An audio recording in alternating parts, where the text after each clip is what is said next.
I would just like to make a really foul point that Allie has a fucking straw in her martini tonight. I was just going to say, I'm drinking my martini with a straw. Okay, well, the thing that started this was Madison made my martini. That bitch. Every time I make her martini every night. No, but then she put ice in it for whatever weird reason. I just felt like it wasn't cold enough. So then I couldn't sip on it without getting ice in my mouth. I put like 3 ice cubes. She's a big ass drama queen. No, and they were like the little like pebble cubes. ice. It's like having pebble ice. It's having like ice shards in your martini. It's super normal. I don't want that. So I put a straw and she's been gunning me all night for my straw. Because like you're not supposed to drink martinis. Like well, now I don't need the straw. It's like drinking a beer out of a straw. Like it just fucks it all up. It's just not quite the same thing, actually. Well, cheers to Bad Therapy, episode 27. 27. Cheers.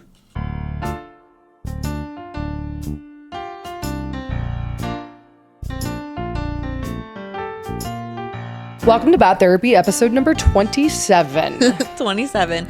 We're here. We made it. I am going to immediately start ranting. So, all of my bitches that I'm going to immediately start chugging my drink while she rants.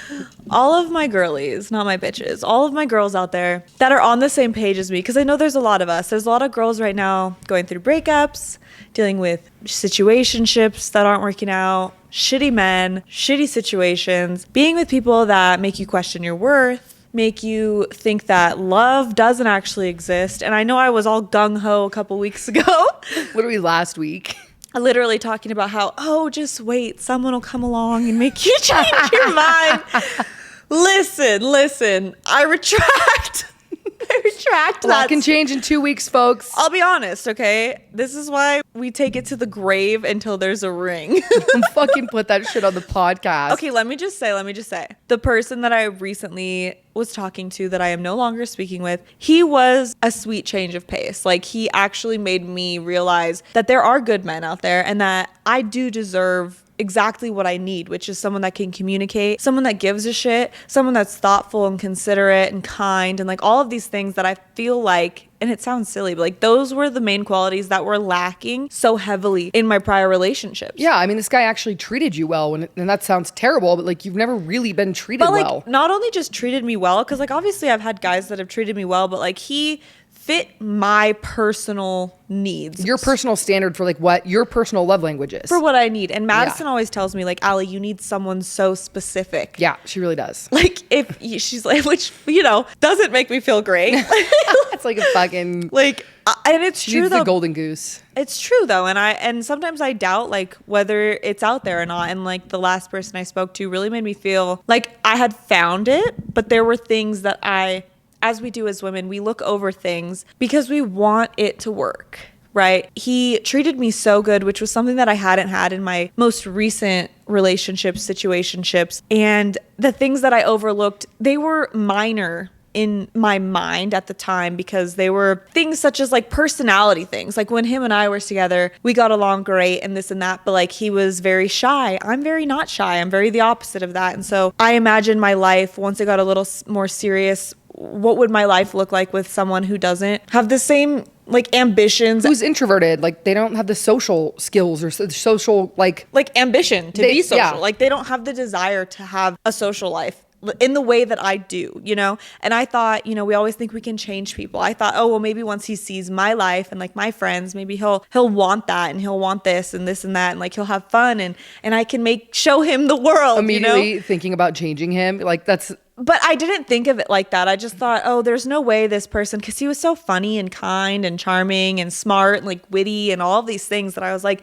he'll fit in perfectly with all of my friends. Yeah, it's kind of hard to imagine that somebody wouldn't want that. Maybe just bring them out of their shell. Wouldn't want that. So I was like, maybe he just needs, and you know, he's new to this town or whatever. Maybe he just needed like a little step in the right direction with people. And I realized that that's actually not what he was looking for. What he wanted. Yeah, what he wanted. That's not the life he wanted. And I had to really assess within myself whether or not that was something that I wanted for myself. Like I had to consider whether or not the way that he treated me was worth sacrificing like the life that I imagined for myself. And it was a very difficult decision, and he's still an amazing person. And like, I'm honestly pretty upset about it. It's like a very recent thing, but yeah, it's over now. And what's funny, and this is why I want to rant about this, because you think you know somebody until you break up or until something goes For wrong. real. And then you really see their true colors. And I don't know if I'm just naive and too soft or something, but whenever I've gone through a breakup with someone or a falling out or whatever, like I still care. My feelings don't change. Like if they reach out, I'm going to respond. And that's probably a fault on me because Madison is not like this. Like Madison won't reply. She has self-respect. I'll like, cold turkey that bitch. Like, but I feel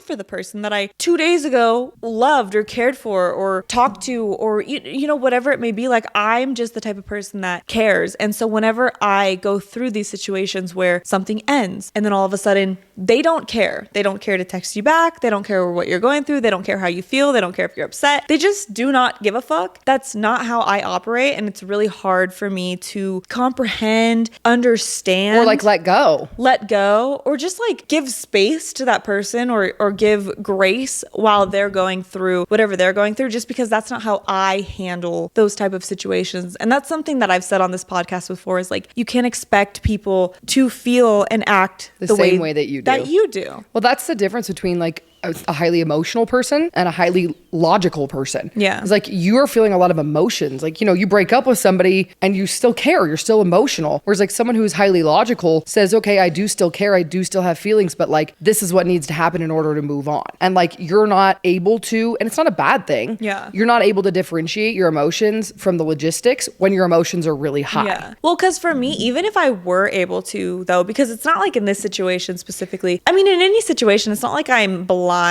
to the logic, right? This specific situation, I feel like although I can see and understand why this may not be something that can come to fruition in the long term or why this may be something that should end, it doesn't change the fact that like if they were to be upset or need some sort of conversation or closure or solace from me, You'd be there. I would be there. And that is just, it's my fault in the dating world because then I feel like it almost makes me look weak in the situation. Like I'm not trying to be this cold-hearted, strong, careless person that a lot of people try to embody after a breakup. Like I truly am such a soft ass bitch. Yeah, even if they did something terrible to you. Yeah, like I just care and I don't know, that's just how I process things. Well, I think that's the thing about this situation specifically is it's kind of hard to walk away from somebody or leave something when they didn't really do anything wrong. Yeah. Like when there was no falling out, there was no toxic, there was no tragedy, there was nothing bad that happened. It just wasn't the right person. Yeah. Because for me, it's really easy to walk away from somebody when they've done something horrible But to even me. for me, like No, you're going to stick around. no, like that's what I'm saying is like this situation, yes, it's very different, but I'm speaking in terms of like even someone that's done me really wrong, like if they were to reach out and like need something or feel upset or feel hurt, like I'm never gonna leave someone high and dry. Maybe I should, because maybe I would leave a relationship with like an ounce of my own dignity, but at the end of the day, that's just not who I am, and I've never been good at faking those types of things. And I feel like a lot of the times maybe it's a good thing because you're showing someone like I'm choosing me, right? Yeah. For me, it's like choosing me means caring for you in a sense, because that makes me feel better. Yeah, because you don't feel right about yourself if you were to just like cut someone off or cold turkey. Yeah, them. like I would spend the rest of my life thinking about it until I finally talked to them and made things right or whatever. But that's just Yeah, and I think that probably stems from like not really having that space as a child to like communicate your feelings. oof, we're getting deep. I know, that therapy.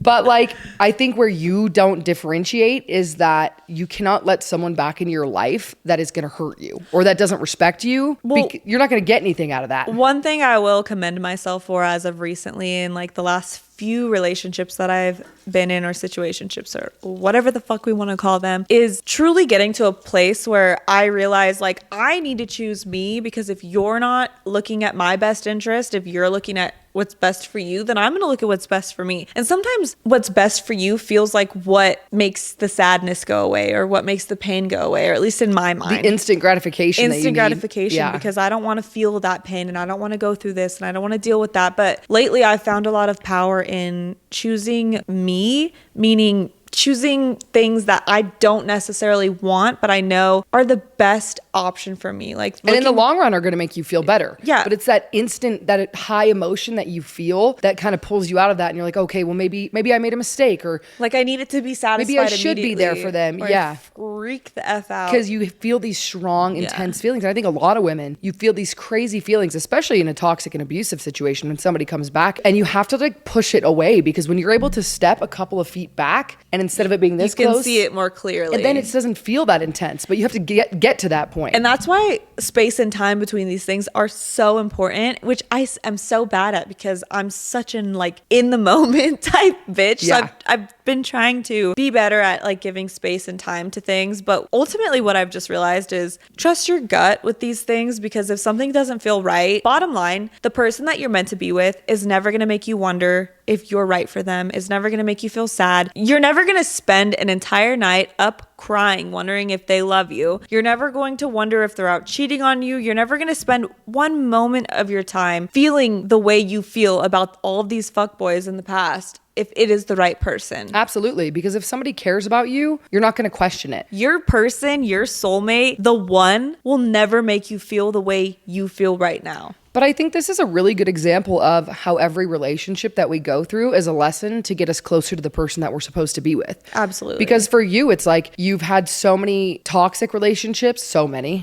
Friend's a slut. No, I'm just kidding.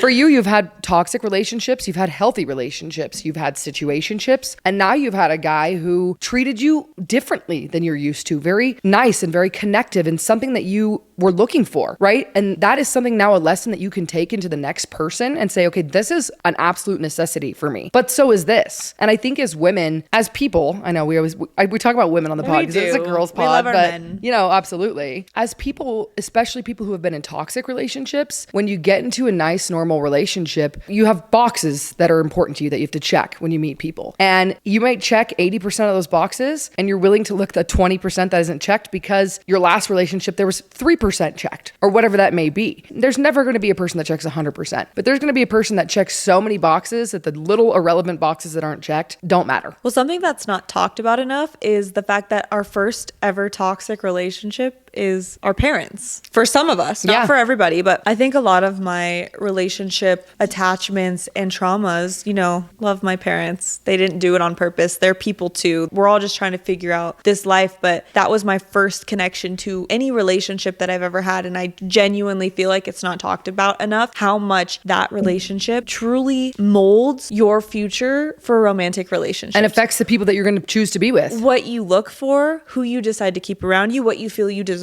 It's the blueprint for all of the relationships that you will be in. Absolutely. And like, you have to figure, this is why like when you're younger and you don't have the frontal lobe capacity or the emotional maturity to pick the right people, I mean, that's why you're a lot more inclined to be in toxic relationships when you're younger, because those blueprints, especially if you've had traumatic blueprints, you haven't learned yet. They say that you accept the love you think you deserve. And it's taken me, I'm 25, I'm almost 26 now. It's taken me almost 26 years of my life to finally feel like I deserve a good love. And I don't blame that on, you know, my parents or my childhood or anything like that, but I do think that that had a huge effect on how I subconsciously viewed myself and viewed relationships. And probably the most triggering thing that I ever heard is that the love that you're willing to accept for yourself is a direct reflection of how much you love yourself. So like, Bars. If you're traumatized and you have a traumatized childhood and you think that that is the love that is acceptable and you never really felt loved as a child or whatever it is, that's the love that you're going to accept in a relationship. I think this is hugely important to breaking generational trauma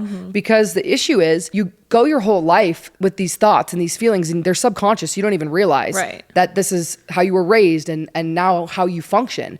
But if you don't learn and adjust and grow, your children are going to go through the exact same thing because the person that you choose to end up with is the person that your children are going to end up with too. If you end up with someone who is abusive and narcissistic and mean and unkind and unloving and uncaring, your children are going to have to deal with are that. going to be raised by somebody who is just like that. Yeah. And if you're willing to accept that for your children, you should not be having kids. Yeah. Because that's not love. Yeah. And they're going to pass it on to their kids and their kids and their kids. And then 20 generations down the road, we still have a fucked up society of people who are unhealed. And I think there's something to be said for all of the women and men out there that are currently breaking generational curses. Because it is so difficult to end generational trauma because you don't even realize that you're doing it or that you're creating it or that you're a part of it until it's too late. Because when you're a kid, all you want is to be loved and cared for. I think the most instrumental years, and people don't even realize this, is like 0 to 4. Before you really can even talk, walk, articulate, ask for things.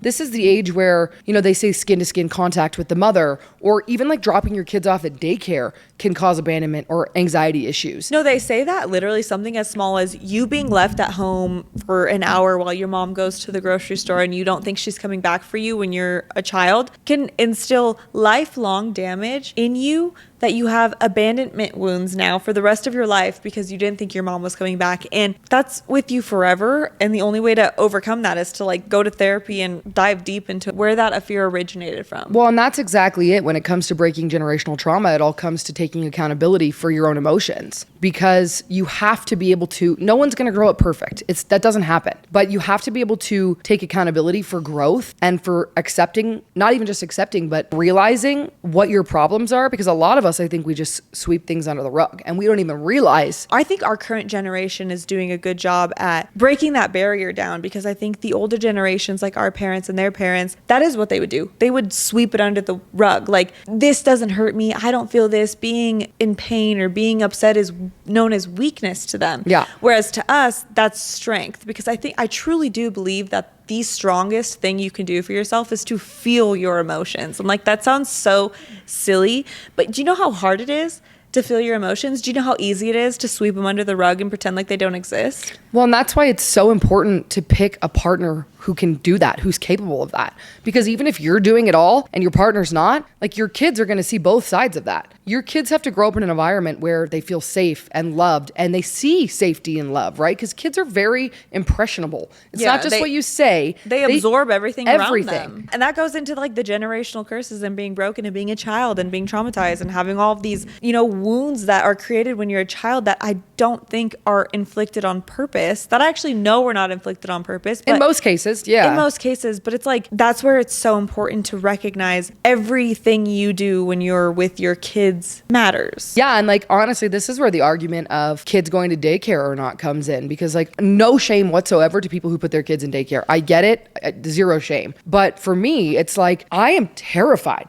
to let somebody else raise or be around my children when they're in that impressionable stage, because you can't control what happens when they're not with you. Yeah, and God forbid something really bad happens. They go to daycare and they get, I mean, this is the best case scenario. They just get bullied. Worst case scenario is something a hell of a lot worse, and you can't control it. And I saw this thing that said, why would you want to pay somebody else to raise your kids so that you can go make money to pay somebody else to raise your kids? It's like, right? Like, just go raise your kids. You know how fucking expensive daycare is? It's very expensive. And I'm talking, we got a lot of flack on our last video, like, kids go to school 8 hours a day. I'm talking infants to 4, before they're in kindergarten, before they're in preschool. We're talking about the 0 to 4 age range, where it's before kindergarten, before they're, I'm not saying that you shouldn't send your kids to school. Like, once they are old enough to kind of understand, articulate, make decisions, and tell you verbally if something bad has happened to them, okay, they can go to school. But that 0 to 4, extremely impressionable and vulnerable age, why would you pay somebody else to watch them when you're out making money so you have enough money to pay somebody else to watch them? Yeah, I feel like there could be a better system in place. But this is the issue, is like, this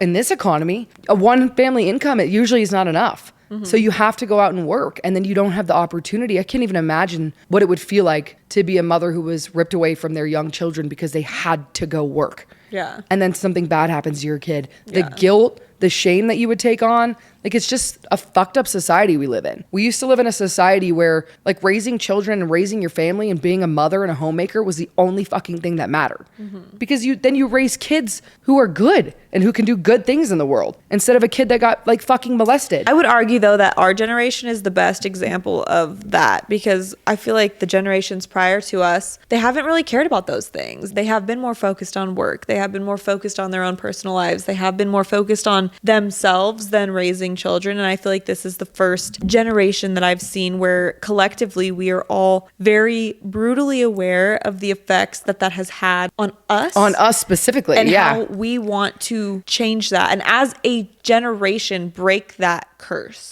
You're so right. I feel like it's coming back around. Like the generations, we go in circles because weak people create strong people who create weak people. Right. You know what I mean? And so like, I Yes. feel like 2 generations ago, like our grandparents We're so strong. My grandma had 3 Yeah. fucking jobs. Okay. Yeah. Like these people worked their asses off, and like, it just was not the same. They didn't have technology. They didn't have social media. They didn't scroll on their phones. They went to work. They milked the cow. I don't know what else they did. Some crazy shit from the 1600s. How old is my grandma?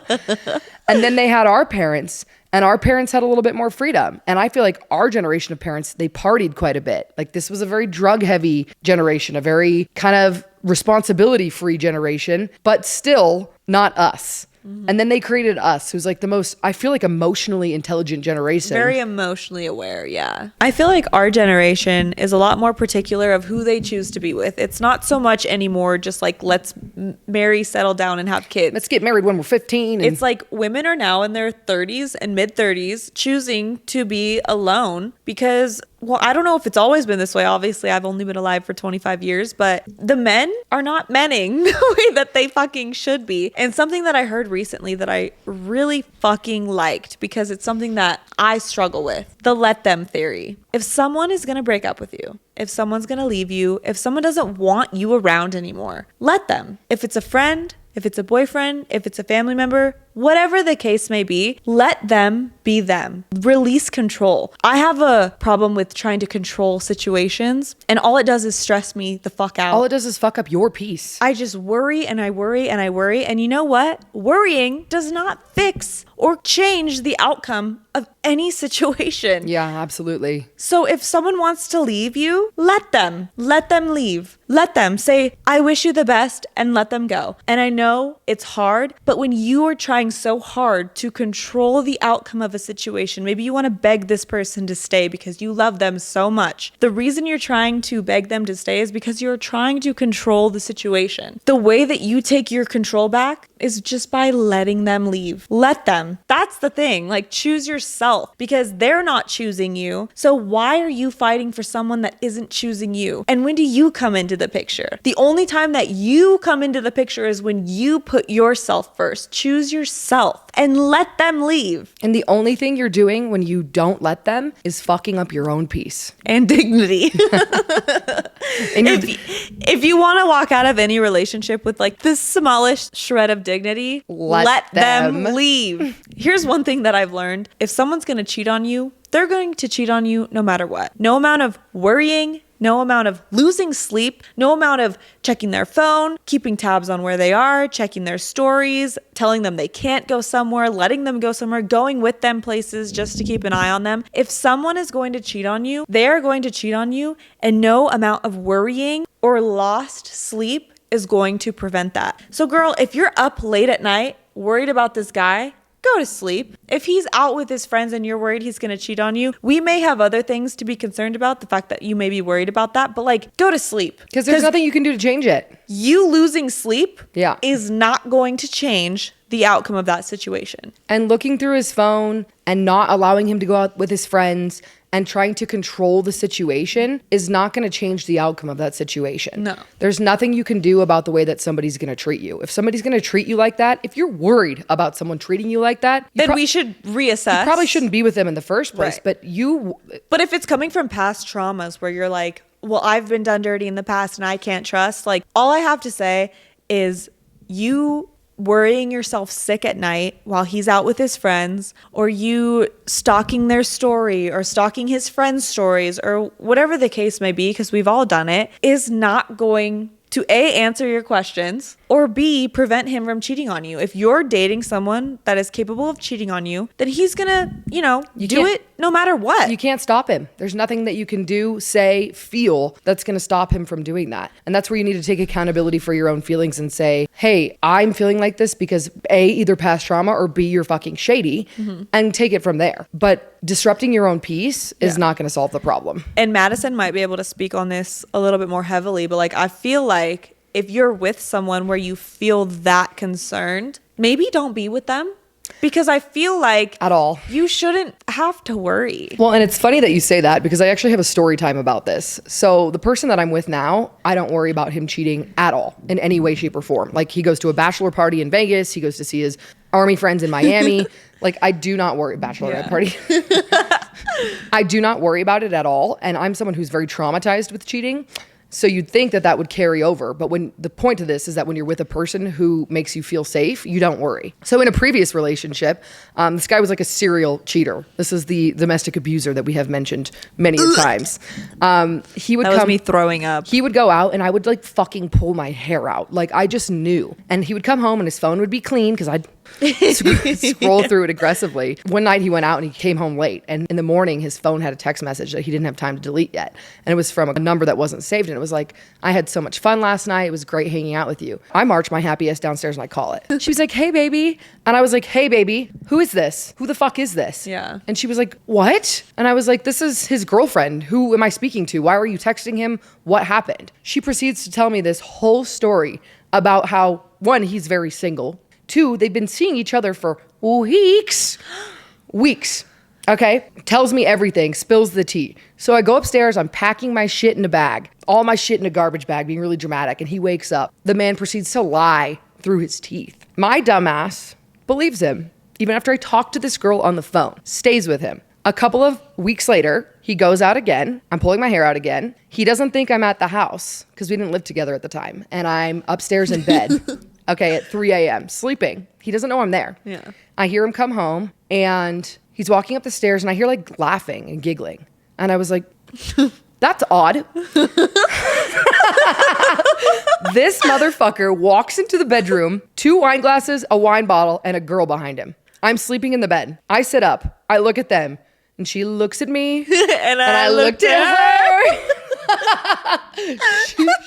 This bitch is the same girl that talked to me on the phone. Okay, so for one, fuck you. Yeah. She runs, beelines. This man proceeds to try and lie himself out of this situation. It's the cleaner. She's cleaning. She's here to clean the vents. She's cleaning lady. It's 4 a.m. Every lie that you could possibly come up with, I'm like, with a bottle of wine and 2 wine glasses coming to the bedroom. I'm like, oh my. I knew you were going to be here, baby. Oh my. I know. He's like, yeah, I knew. I thought we would all hang out together. Yeah. Oh, okay. Yeah. So the point to this story is, you know, if a man is not a trustworthy man, you get bad feelings if a man's going to cheat on you. You see the red flags. And that's not always going to translate, because when you meet a person who cares about you and respects you and loves you, you can let go of that trauma as long as they make you feel safe too. Yeah. And I think that's the key here is like, trust your gut. Like, if your gut is telling you you need to stay up all night and worry about this man cheating on you, I'm not saying stay up all night, like go to bed, but just know that ain't your man. He ain't your man. And I understand, like, coming out of a relationship that traumatized you, maybe like the first few nights where he goes out without you, you might feel like that and it might take some time, okay? Communicate that to your partner. Like, don't just go balls to the walls, looking through his phone, treating him like he's cheating on you. Make sure he gives you, like, viable reasons to be acting that way. But at the same time, know the difference between trauma and your gut.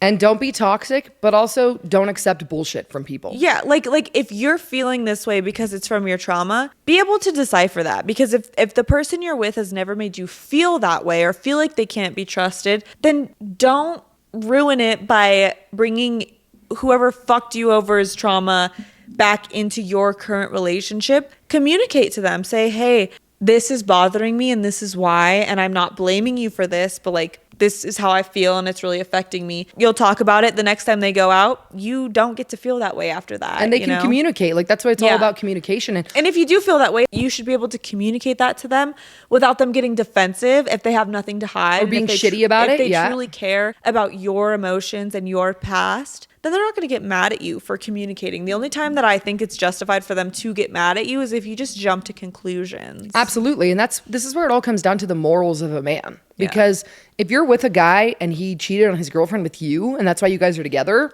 Yeah, you're going to be up all night worried about where the fuck he is, but ma'am. And if he's a serial cheater in the past, he's a past of cheating, ma'am. But if he's a good guy with good morals and a good values and respects you and loves you and you feel genuinely safe with this person, like you said, you're allowed to have feelings about it, but don't let that ruin a good thing. Like, let them help you heal that trauma inside of you. Whether that's your person or it's not, like, let them bring some faith back in men into you, like, instill that there are good men out there at the end of the day. And if that man cheats on you, then the good man, then we rise at dawn. Then we rise at dawn. like literally call your girls on the fucking pod. Like it's also, I would just done. like to make a controversial take right now. Fuck dating the ugly guy. Allie Cruz. A man is a man is a man, and a piece of shit is a piece of shit is a piece of shit. I would just like to make a point that the guy who treated me the absolute worst is the ugliest The fucking most guy busted. I've ever. Like what That's the what I'm fuck? saying. But you know what it is because when a man feels threatened or not good enough or insecure or like you're out of their league, they self-sabotage. They try to bring you down. They try to just annihilate your self-esteem to make you match theirs. My ex used to always say to me, "You are not cute enough to act the way that you do." Oh, I don't know who told you you were pretty enough to act the way you do, but you're not. You're not that cute. You're not that fucking pretty. Come back down to earth. Then he'd go cheat on me. I'm like, make it make sense. That makes me want to skin him alive. And that's that on Bad Therapy, episode 27. Episode 27. Cheers. Please come back next week. Bye.